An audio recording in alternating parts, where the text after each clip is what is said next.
Good morning. I'm Andy Myers at Weiss Research. I'm Jen Amos, and this is your morning market alert for Wednesday, November 30th.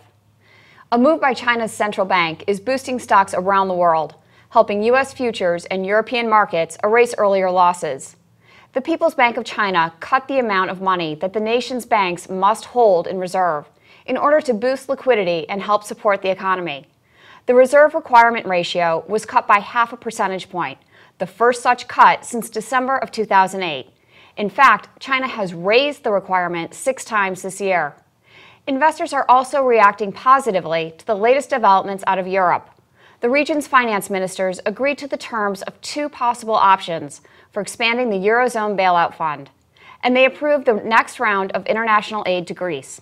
Officials from all 27 EU member nations are meeting in Brussels today.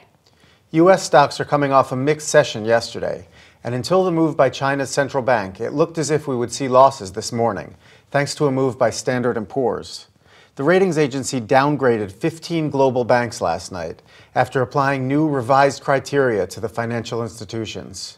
Standard & Poor's now no longer assumes that governments will step in to keep the big banks from failing, and it also tethers banks more closely to the countries they operate in.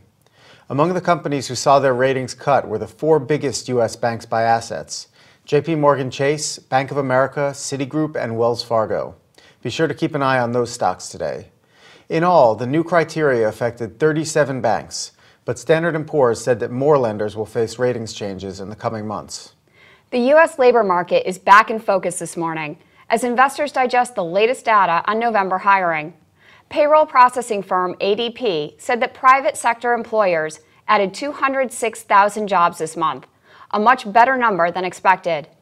The markets often look to the ADP figures to provide some guidance ahead of the government's employment report, due out on Friday. It's expected to show that the private and public sector combined to create about 125,000 jobs in November, up from 80,000 last month. The unemployment rate probably held steady at 9% even.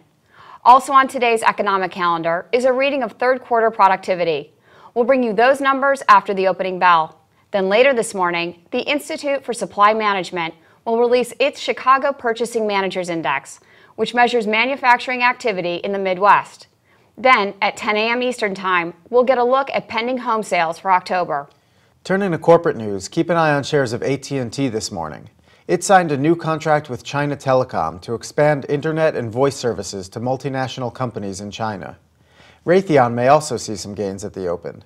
The U.S. government approved a deal for the defense contractor to sell Patriot missiles to Saudi Arabia, worth an estimated $1.7 billion. And we continue to watch AMR following its bankruptcy filing yesterday. A judge approved a series of motions to allow the parent of American Airlines and American Eagle to continue normal business operations as it restructures.